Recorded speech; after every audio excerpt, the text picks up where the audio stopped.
How to stop overthinking, 8 tips from a therapist. Maybe you're overthinking this. Does that sound familiar? All of us can overthink at times, and some of us, myself included, are more prone to it than others.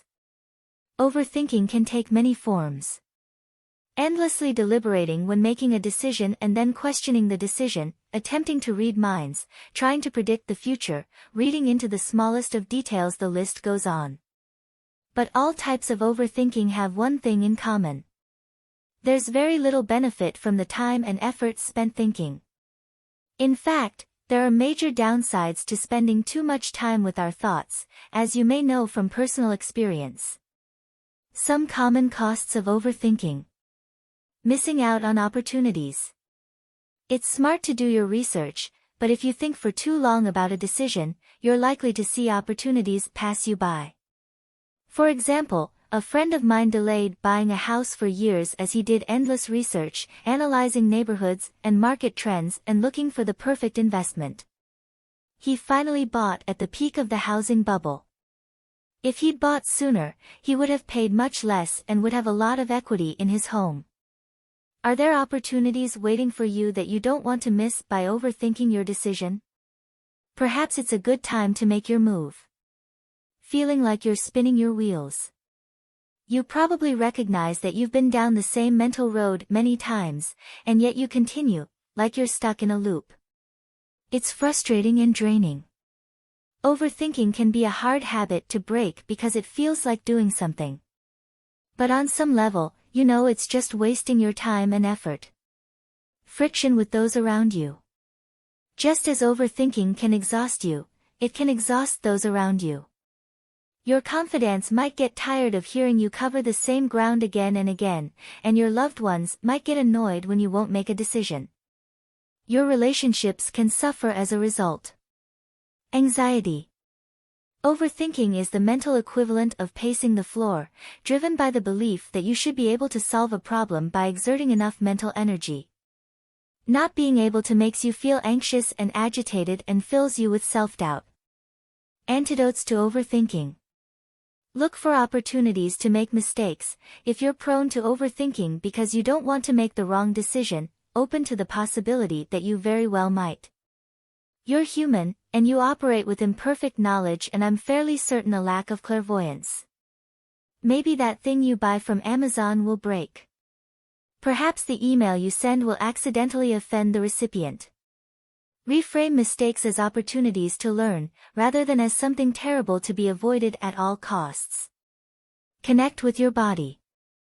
A great way to get out of your head is to get into your body. When you find yourself stuck in thinking mode, get moving. Do some exercise, stand up, do a few knee bends. Anything to break up the chain of thought. Pay attention to the sensations in your body as you move.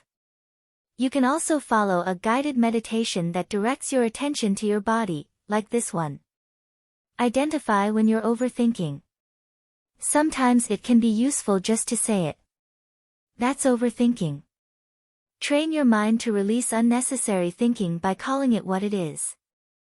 Then direct your attention to something tangible, such as the food you're eating, the work you're doing, or the person you're talking to. Practice the 80-20 rule. The first 20% of our time and effort often produce 80% of the benefit from a given outcome. The remaining 80% of our effort only yields an additional 20% of the benefit, a concept I learned from Dr. Alice Boyce's book, The Healthy Mind Toolkit. For example, the first hour of research on a new coffeemaker provides the majority of what you need to know to make a sensible purchase. The next 4 hours are likely to add little value to your decision. Improve your efficiency by moving on after you've given a topic or a dilemma a reasonable amount of thought, before wading into continued thinking that brings little return. Own your decisions. Overthinking decisions often comes from fear that you'll do something wrong, like buying something you regret or booking a bad weekend to travel. Keep in mind that all you can do is make the best possible decision with the information you have. Stand up tall and keep your head up, no matter what the result is. Even if it doesn't turn out the way you wanted, you might have made an excellent decision at the time. Own it. Watch out for the hindsight bias. Also known as Monday morning quarterbacking, in which you judge your past decision based on information you didn't have at the time. For example, don't assume you should have known a month before that it would rain the whole weekend you were at the beach. Meteorologists are less than perfect at predicting the weather, even more than a day or two in advance. Be accountable. Allow those close to you to help with your tendency to overthink. You might ask your partner, for example, to point out when you're overthinking something. They'll probably be happy to assist you in getting out of your head. Just remember to thank them for bringing it to your attention and resist the urge to get mad at them for doing what you asked them to do. Embrace uncertainty. Overthinking comes from a drive to know something that is probably unknowable, things like what the best product is or what someone really thinks of you. Research shows that the more we try to gain certainty about the unknowable, the less confident and the more anxious we feel. Instead of trying to gain elusive reassurance, learn to welcome uncertainty. It's what makes life an adventure. That's not to say that it's a comfortable place to live, but it probably beats being stuck in a loop of fruitless mental effort. Practice mindful awareness. Contrary to what the word might sound like, mindfulness isn't about spending more time thinking. Instead, it's about deliberately focusing on what is real, and opening to whatever your reality is. Rather than trying to solve problems by overthinking, you can develop a different relationship with your thoughts. Becoming less identified with them and not taking them so seriously.